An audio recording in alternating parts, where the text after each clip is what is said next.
Friends, welcome to my channel. Are you ready? Are you ready to learn a subject science for class 7th? Chapter 10th ਕਰ ਰਹੇ ਆਪਾਂ ਅਧਿਆਇ 10ਵਾਂ ਸਜੀਵਾਂ ਵਿੱਚ ਸਾਹ ਕਿਰਿਆ। ਇਸ ਦੇ ਆਪਾਂ ਨੈਕਸਟ ਪ੍ਰਸ਼ਨ ਉੱਤਰ ਕਰਾਂਗੇ। ਸੋ ਪਹਿਲੀ ਕਿਰਿਆ 10.1 ਹੈ ਜੋ ਪੰਨਾ ਨੰਬਰ 114 ਤੇ ਦਿੱਤੀ ਹੋਈ ਹੈ ਜੋ ਆਪਾਂ ਪੜ੍ਹ ਚੁੱਕੇ ਹਾਂ।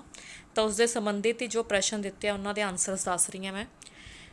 ਆਪਣੇ ਕੋਲ ਕਿਰਿਆ ਸੀਗੀ ਕਿ ਤੁਸੀਂ ਜਾਣਨਾ ਚਾਹੁੰਦੇ ਹੋ ਕਿ ਤੁਸੀਂ ਕਿੰਨੀ ਦੇਰ ਤੱਕ ਸਾਹ ਰੋਕ ਸਕਦੇ ਹੋ। ਆਪਣੇ ਅਧਿਆਪਕ ਦੀ ਨਿਗਰਾਨੀ ਵਿੱਚ ਇਹ ਕਿਰਿਆ ਕਰੋ। ਪਹਿਲਾ ਪ੍ਰਸ਼ਨ ਹੈ, ਤੁਸੀਂ ਆਪਣਾ ਸਾਹ ਕਿੰਨੀ ਦੇਰ ਤੱਕ ਰੋਕ ਸਕਦੇ ਹੋ। ਤਾਂ ਇਸ ਦਾ ਆਨਸਰ ਕੀ ਆਪਣੇ ਕੋਲ ਪਤਾ ਹੈ, ਅਸੀਂ ਲਗਭਗ 35 ਸੈਕਿੰਡ ਤੱਕ ਆਪਣਾ ਸਾਹ ਰੋਕ ਸਕਦੇ ਹਾਂ। 35 ਸੈਕਿੰਡ ਦੇ ਨੀਅਰ ਅਬਾਊਟ ਆਪਾਂ ਆਪਦਾ ਸਾਹ ਰੋਕ ਸਕਦੇ ਹਾਂ। ਨੈਕਸਟ ਕੁਐਸਚਨ ਹੈ, ਤੁਸੀਂ ਆਪਣਾ ਸਾਹ ਜ਼ਿਆਦਾ ਦੇਰ ਤੱਕ ਕਿਉਂ ਨਹੀਂ ਰੋਕ ਸਕਦੇ। ਕਿਉਂਕਿ ਸਾਡੇ ਸਰੀਰ ਨੂੰ ਲਗਾਤਾਰ ਕੀ ਹੁੰਦੀ ਹੈ, ਆਕਸੀਜਨ ਦੀ ਜ਼ਰੂਰਤ ਹੁੰਦੀ ਹੈ ਅਤੇ ਕਾਰਬਨ ਡਾਈਆਕਸਾਈਡ ਕੀ ਹੁੰਦੀ ਹੈ, ਬਾਹਰ ਕੱਢਣ ਦੀ ਜ਼ਰੂਰਤ ਹੁੰਦੀ ਹੈ। ਅੰਦਰ ਕੀ ਲੈਂਦੇ ਹਾਂ ਆਪਾਂ, ਆਕਸੀਜਨ ਲੈਂਦੇ ਹਾਂ ਅਤੇ ਬਾਹਰ ਕਿਹੜੀ ਗੈਸ ਕੱਢਦੇ ਹਾਂ, ਕਾਰਬਨ ਡਾਈਆਕਸਾਈਡ। ਨੈਕਸਟ ਕਿਰਿਆ 10.2 ਹੈ, ਵੱਖ-ਵੱਖ ਹਾਲਾਤਾਂ ਵਿੱਚ ਸਾਹ ਦਰ ਭਾਵ ਸਾਹ ਖਿੱਚਣਾ ਅਤੇ ਸਾਹ ਛੱਡਣਾ ਪਤਾ ਕਰਨ ਲਈ ਆਪਣੇ ਅਧਿਆਪਕ ਦੀ ਸਹਾਇਤਾ ਨਾਲ ਇਹ ਕਿਰਿਆ ਕਰੋ। ਇਹ ਕਿਰਿਆ ਪੰਨਾ ਨੰਬਰ 115 ਤੇ ਦਿੱਤੀ ਹੋਈ ਹੈ ਤਾਂ ਉਸ ਦੇ ਸੰਬੰਧਿਤ ਇਹ ਪ੍ਰਸ਼ਨ ਆਪਣੇ ਤੋਂ ਪੁੱਛੇ ਗਏ ਸੀ। ਤਾਂ ਉਸ ਦੇ ਆਨਸਰਸ ਹੈ, ਕਿਸ ਹਾਲਤ ਵਿੱਚ ਸਾਹ ਦਰ ਸਭ ਤੋਂ ਘੱਟ ਹੁੰਦੀ ਹੈ।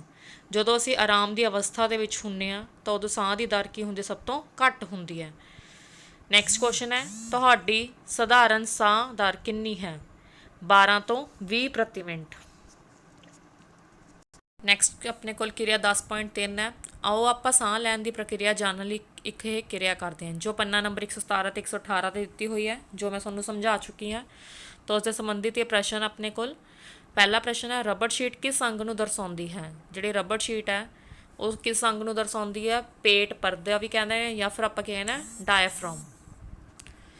ਨੈਕਸਟ ਕੁਐਸਚਨ ਹੈ, ਦੋ ਗੁਬਾਰੇ ਕਿਹੜੇ ਅੰਗਾਂ ਨੂੰ ਦਰਸਾਉਂਦੇ ਹਨ। ਦੋ ਗੁਬਾਰੇ ਵਰਗੇ ਜਿਹੜੇ ਅੰਗ ਹੁੰਦੇ ਆ ਉਹਨਾਂ ਨੂੰ ਆਪਾਂ ਕੀ ਕਹਿੰਦੇ ਆ, ਫੇਫੜੇ। ਨੈਕਸਟ ਕੁਐਸਚਨ ਹੈ, ਕੀ ਤੁਸੀਂ ਇਸ ਮਾਡਲ ਨਾਲ ਸਾਹ ਲੈਣ ਦੀ ਪ੍ਰਕਿਰਿਆ ਸਮਝਾ ਸਕਦੇ ਹੋ। ਹਾਂ, ਸਾਹ ਅੰਦਰ ਖਿੱਚਣ ਸਮੇਂ ਪੇਟ ਪਰਦਾ ਰਬੜ ਸ਼ੀਟ ਵਾਂਗ ਕੀ ਹੈ, ਹੇਠਾਂ ਵੱਲ ਪਸਲੀਆਂ ਦੀ ਮਦਦ ਨਾਲ ਖਿੱਚਿਆ ਜਾਂਦਾ ਹੈ ਅਤੇ ਫੇਫੜੇ ਗੁਬਾਰਿਆਂ ਵਾਂਗ ਕੀ ਹੈ, ਫੁੱਲ ਜਾਂਦੇ ਹੈ ਜਦੋਂ ਅਸੀਂ ਸਾਹ ਅੰਦਰ ਨੂੰ ਖਿੱਚਦੇ ਹਾਂ। ਜਦੋਂ ਅਸੀਂ ਸਾਹ ਬਾਹਰ ਛੱਡਦੇ ਹਾਂ ਉਸ ਸਮੇਂ ਪੇਟ ਪਰਦਾ ਰਬੜ ਸ਼ੀਟ ਵਾਂਗ ਕੀ ਆਮ ਸਥਿਤੀ ਵਿੱਚ ਆ ਜਾਂਦਾ ਹੈ। ਨੈਕਸਟ ਆਪਣੇ ਕੋਲ 118 ਨੰਬਰ ਪੇਜ 'ਤੇ ਦਿੱਤੀ ਹੋਈ ਹੈਗੀ ਕਿਰਿਆ 10.4, ਅਸੀਂ ਸਾਹ ਰਸਤੇ ਕੀ ਬਾਹਰ ਕੱਢਦੇ ਹਾਂ। ਪਹਿਲਾ ਕੁਐਸਚਨ ਹੈ, ਹੁਣ ਇਹ ਤਾਂ ਆਪਾਂ ਨੂੰ ਪਤਾ ਸਾਹ ਰਸਤੇ ਆਪਾਂ ਕਿਹੜੀ ਗੈਸ ਬਾਹਰ ਕੱਢਦੇ ਹਾਂ, ਕਾਰਬਨ ਡਾਈਆਕਸਾਈਡ, ਅਤੇ ਅੰਦਰ ਕਿਹੜੀ ਗੈਸ ਲੈਂਦੇ ਹਾਂ, ਆਕਸੀਜਨ ਗੈਸ ਲੈਂਦੇ ਹਾਂ। ਤਾਂ ਉਸ ਦੇ ਸੰਬੰਧਿਤ ਆਪਣੇ ਕੋਲ ਪ੍ਰਸ਼ਨ ਹੈ, ਚੂਨੇ ਦਾ ਪਾਣੀ ਦੁਧੀਆ ਕਿਉਂ ਹੋ ਜਾਂਦਾ ਹੈ। ਇਹਦਾ ਸਭ ਨੂੰ ਪਤਾ ਹੈ, ਚੂਨੇ ਦਾ ਪਾਣੀ ਦੁਧੀਆ ਕਿਉਂ ਹੋ ਜਾਂਦਾ ਹੈ, ਜਦੋਂ ਸਾਹ ਦੁਆਰਾ ਬਾਹਰ ਕੱਢੀ ਗਈ ਹਵਾ ਵਿੱਚ ਕੀ ਹੁੰਦੀ ਹੈ ਆਪਣੇ ਕੋਲ, ਕਾਰਬਨ ਡਾਈਆਕਸਾਈਡ, ਉਹਦੀ ਮਾਤਰਾ ਕੀ ਹੁੰਦੀ ਹੈ, ਵੱਧ ਹੁੰਦੀ ਹੈ। ਜਦੋਂ ਇਹ ਚੂਨੇ ਦੇ ਵਿੱਚ ਮਿਲ ਜਾਂਦੀ ਹੈ ਤਾਂ ਉਸ ਦੇ ਨਾਲ ਕੀ ਹੁੰਦਾ, ਚੂਨੇ ਦੇ ਪਾਣੀ ਦਾ ਜਿਹੜਾ ਹੁੰਦਾ ਦੁਧੀਆ ਹੋ ਜਾਂਦਾ ਹੈ। ਨੈਕਸਟ ਹੈ, ਚੂਨੇ ਦੇ ਪਾਣੀ ਦਾ ਸੂਤਰ ਲਿਖੋ। ਚੂਨੇ ਦਾ ਪਾਣੀ ਦਾ ਸੂਤਰ ਕੀ ਹੁੰਦਾ, calcium hydroxide that is CaOH। ਉਸਦੇ ਪੈਰ ਦੇ ਵਿੱਚ 2 ਪਾਣਾ ਹੈ, ਬਰਾਬਰ 'ਚ ਨਹੀਂ ਲਿਖਣਾ। ਅਭਿਆਸ ਦੇ ਪਹਿਲਾ ਪ੍ਰਸ਼ਨ ਹੈ, ਖਾਲੀ ਥਾਵਾਂ ਭਰੋ। ਡੈਸ਼ ਸਾਹ ਕਿਰਿਆ ਦੌਰਾਨ ਲੈਕਟਿਕ ਐਸਿਡ ਪੈਦਾ ਹੁੰਦਾ ਹੈ। ਸਾਹ ਕਿਰਿਆ ਦੌਰਾਨ ਲੈਕਟਿਕ ਐਸਿਡ ਕਿਹਦੇ ਦੌਰਾਨ ਪੈਦਾ ਹੁੰਦਾ, ਅਨਆਕਸੀ ਸਾਹ ਕਿਰਿਆ ਦੇ ਦੌਰਾਨ। ਨੈਕਸਟ ਹੈ, ਆਕਸੀਜਨ ਭਰਪੂਰ ਹਵਾ ਪ੍ਰਾਪਤ ਕਰਨ ਨੂੰ ਡੈਸ਼ ਕਹਿੰਦੇ ਹਨ। ਆਕਸੀਜਨ ਅਗਰ ਭਰਪੂਰ ਮਾਤਰਾ ਦੇ ਵਿੱਚ ਹਵਾ ਤੋਂ ਪ੍ਰਾਪਤ ਕਰਦੇ ਹਾਂ ਉਸਨੂੰ ਕੀ ਕਹਿੰਦੇ ਆਪਾਂ, ਸਾਹ ਲੈਣਾ। ਕੋਈ ਵਿਅਕਤੀ 1 ਮਿੰਟ ਵਿੱਚ ਜਿੰਨੀ ਵਾਰ ਸਾਹ ਲੈਂਦਾ ਹੈ ਉਹ ਉਸਦੀ ਡੈਸ਼ ਹੁੰਦੀ ਹੈ। ਉਹ ਕੀ ਹੁੰਦੀ ਹੈ, ਸਾਹ ਦਰ ਹੁੰਦੀ ਹੈ ਕਿ ਅਗਰ 1 ਮਿੰਟ ਦੇ ਵਿੱਚ ਕਿੰਨੀ ਵਾਰ ਸਾਹ ਲੈ ਰਿਹਾ ਤਾਂ ਉਸ ਵਿਅਕਤੀ ਦੀ ਉਹ ਕੀ ਹੋਏਗੀ, ਸਾਹ ਦਰ ਹੋਏਗੀ। ਨੈਕਸਟ ਹੈ, ਪੱਤਿਆਂ ਵਿੱਚ ਗੈਸਾਂ ਦੀ ਅਦਲਾ ਬਦਲੀ ਡੈਸ਼ ਰਾਹੀਂ ਹੁੰਦੀ ਹੈ। ਇਹ ਤਾਂ ਆਪਾਂ ਪੜ੍ਹਿਆ ਸੀ ਪਹਿਲਾਂ ਵੀ ਫਸਟ ਚੈਪਟਰ ਦੇ ਵਿੱਚ ਵੀ ਕਿ ਪੱਤਿਆਂ ਦੇ ਵਿੱਚ ਜਿਹੜੀ ਗੈਸਾਂ ਦੀ ਅਦਲਾ ਬਦਲੀ ਹੁੰਦੀ ਹੈ ਉਹ ਕਿਸ ਦੇ ਰਾਹੀਂ ਹੁੰਦੀ ਹੈ, ਸਟੋਮੈਟਾ, ਜਿਹੜੇ ਛੋਟੇ ਛੋਟੇ ਛੇਕ ਹੁੰਦੇ ਆ ਪੱਤਿਆਂ ਦੇ ਵਿੱਚ। ਨੈਕਸਟ ਕੁਐਸਚਨ ਹੈ, ਖਾਲੀ ਥਾਂ, ਛੂਣ ਅਤੇ ਗੰਡੋਏ ਦੀ ਚਮੜੀ ਡੈਸ਼ ਅਤੇ ਡੈਸ਼ ਹੁੰਦੀ ਹੈ। ਕੀ ਹੁੰਦੀ ਹੈ, ਚਿਪਚਿਪੀ ਅਤੇ ਸਿੱਲੀ ਮਹਿਸੂਸ ਹੁੰਦੀ ਹੈ। ਨੈਕਸਟ ਆਪਣੇ ਕੋਲ ਸਹੀ ਗਲਤ ਦੱਸੋ। ਡੱਡੂ ਚਮੜੀ ਅਤੇ ਫੇਫੜਿਆਂ ਰਾਹੀਂ ਸਾਹ ਲੈਂਦੇ ਹਨ, ਸਹੀ ਹੈ। ਅਸੀਂ ਆਪਣੇ ਸਰੀਰ ਅੰਦਰ ਸਾਹ ਲੈਣ ਦੀ ਪ੍ਰਕਿਰਿਆ ਅਨੁਭਵ ਨਹੀਂ ਕਰ ਸਕਦੇ। ਇਹ ਗਲਤ ਹੈ, ਕਿਉਂਕਿ ਆਪਾਂ ਸਿਰਫ ਸਾਹ ਲੈਣ ਦੀ ਕਿਰਿਆ ਨੂੰ ਅਨੁਭਵ ਹੀ ਕਰ ਸਕਦੇ ਹਾਂ, ਦੇਖ ਨਹੀਂ ਸਕਦੇ। ਨੈਕਸਟ ਹੈ, ਅਨਆਕਸੀ ਸਾਹ ਕਿਰਿਆ ਦੀ ਤੁਲਨਾ ਵਿੱਚ ਆਕਸੀ ਸਾਹ ਕਿਰਿਆ ਵੱਧ ਊਰਜਾ ਪੈਦਾ ਕਰਦੀ ਹੈ। ਸਹੀ ਹੈ। ਕਸਰਤ ਕਰਨ ਸਮੇਂ ਵਿਅਕਤੀ ਦੀ ਸਾਹ ਦਰ ਘੱਟ ਜਾਂਦੀ ਹੈ। ਗਲਤ ਹੈ, ਕਿਉਂਕਿ ਉਸ ਸਮੇਂ ਕੀ ਹੈ, ਸਾਹ ਦਰ ਵੱਧਦੀ ਹੈ। ਕੀਟਾਂ ਵਿੱਚ ਸਾਹ ਅੰਗਾਂ ਨੂੰ ਸਾਹ ਨਲੀਆਂ ਕਹਿੰਦੇ ਹਨ। ਸਹੀ ਹੈ। ਪ੍ਰਸ਼ਨ ਤੀਸਰਾ ਆਪਣੇ ਕੋਲ ਮਿਲਾਨ ਕਰੋ ਹੈ। ਲੈਂਟੀਸਲ ਕੀ ਹੁੰਦਾ? ਜਿਹੜਾ ਕਿਹਦੇ ਵਿੱਚ ਮੌਜੂਦ ਹੁੰਦਾ? ਪੁਰਾਣੇ ਤਣਿਆਂ ਦੇ ਵਿੱਚ, ਪੇਟ ਦਾ ਪੁਰਾਣਾ ਤਣਾ। ਨੈਕਸਟ ਆਪਣੇ ਕੋਲ ਖਮੀਰਨ ਕਿਰਿਆ ਕਿਹਦੇ ਵਿੱਚ ਹੁੰਦੀ ਹੈ? ਅਲਕੋਹਲ ਦੇ ਵਿੱਚ, ਸ਼ਰਾਬ ਦੇ ਵਿੱਚ। ਮੱਛੀ ਕਿਸ ਰਾਹੀਂ ਸਾਹ ਲੈਂਦੀ ਹੈ? ਗਲਫੜੇ ਦੇ ਰਾਹੀਂ। ਸਟੋਮੈਟਾ ਕਿਹਦੇ ਵਿੱਚ ਮੌਜੂਦ ਹੁੰਦਾ ਹੈਗਾ? ਪੱਤਿਆਂ ਦੇ ਵਿੱਚ ਮੌਜੂਦ ਹੁੰਦਾ। ਗੰਡੋਆ ਕਿਸ ਦੇ ਰਾਹੀਂ ਸਾਹ ਲੈਂਦਾ? ਆਪਾਂ ਨੂੰ ਪਤਾ, ਚਮੜੀ ਦੇ ਰਾਹੀਂ। ਨੈਕਸਟ ਕੁਐਸਚਨ ਹੈ ਪ੍ਰਸ਼ਨ ਚੌਥਾ, ਸਹੀ ਉੱਤਰ ਚੁਣੋ। ਗੰਡੋਏ ਦੇ ਸਾਹ ਅੰਗ ਕਿਹੜੇ ਹਨ? ਸਾਹ ਅੰਗ ਦੱਸਣੇ ਆਪਾਂ ਨੇ। ਸਾਹ ਅੰਗ ਆਪਾਂ ਹੁਣੀ ਪੜ੍ਹ ਚੁੱਕੇ ਹਾਂ। ਉਹ ਕਿਸ ਦੇ ਰਾਹੀਂ ਸਾਹ ਲੈਂਦੇ ਆ? ਚਮੜੀ ਦੇ ਰਾਹੀਂ। ਨੈਕਸਟ ਹੈ, ਸਾਹ ਕਿਰਿਆ ਸਹਾਈ ਹੁੰਦੀ ਹੈ। ਸਾਹ ਕਿਰਿਆ ਸਹਾਈ ਕਿਸ ਦੇ ਵਿੱਚ ਹੁੰਦੀ ਹੈ? ਊਰਜਾ ਉਤਪਾਦਨ ਦੇ ਵਿੱਚ। ਨੈਕਸਟ ਹੈ, ਕਾਕਰੋਚ ਵਿੱਚ ਹਵਾ ਇਹਨਾਂ ਰਸਤੇ ਦਾਖਲ ਹੁੰਦੀ ਹੈ। ਕਾਕਰੋਚ ਦੇ ਵਿੱਚ ਜਿਹੜੇ ਹਵਾ ਹੈ ਉਹ ਕਿਸ ਦੇ ਰਾਹੀਂ ਜਾਂਦੀ ਹੈ? ਆਪਾਂ ਪੜ੍ਹਿਆ, ਸਪਾਇਰੈਕਲ ਦੇ ਰਾਹੀਂ ਜਾਂਦੀ ਹੈ। ਨੈਕਸਟ ਹੈ, ਪੁਰਾਣੇ ਅਤੇ ਸਖਤ ਤਣਿਆਂ ਵਿੱਚ ਗੈਸਾਂ ਦੀ ਅਦਲਾ ਬਦਲੀ ਕਿਹਨਾਂ ਰਾਹੀਂ ਹੁੰਦੀ ਹੈ? ਕਿਸ ਦੇ ਰਾਹੀਂ ਹੁੰਦੀ ਹੈ? ਲੈਂਟੀਸਲ ਦੇ ਰਾਹੀਂ। ਬਹੁਤ ਭਾਰੀ ਕਸਰਤ ਕਰਨ 'ਤੇ ਸਾਨੂੰ ਥਕਾਵਟ ਹੋ ਜਾਂਦੀ ਹੈ, ਉਸ ਦਾ ਕਾਰਨ ਡੈਸ਼ ਹੈ।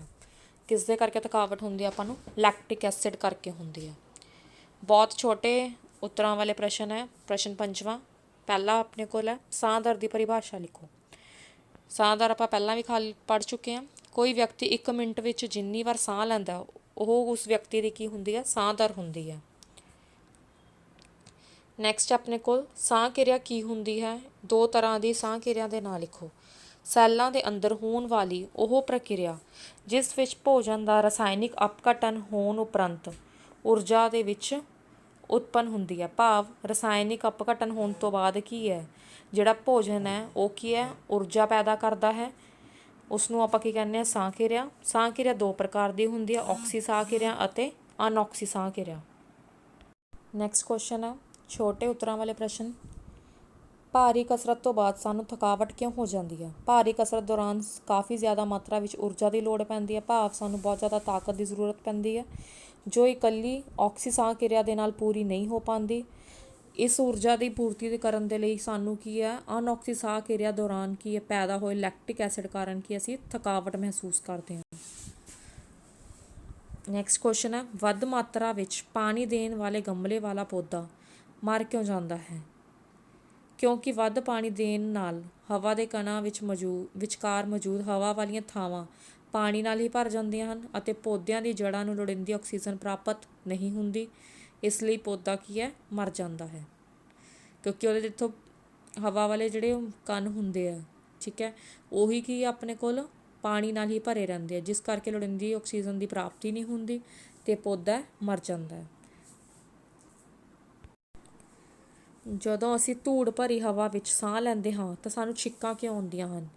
ਜਦੋਂ ਧੂੜ ਕਣ ਸਾਡੇ ਨੱਕ ਅੰਦਰ ਆ ਜਾਂਦੇ ਹਨ ਤਾਂ ਨੱਕ ਵਿੱਚ ਉਤੇਜਨਾ ਪੈਦਾ ਹੁੰਦੀ ਹੈ, ਜਿਸ ਨਾਲ ਸਾਨੂੰ ਛਿੱਕਾਂ ਆਉਂਦੀਆਂ ਅਤੇ ਧੂੜ ਕਣ ਬਾਹਰ ਨਿਕਲ ਜਾਂਦੇ ਹਨ।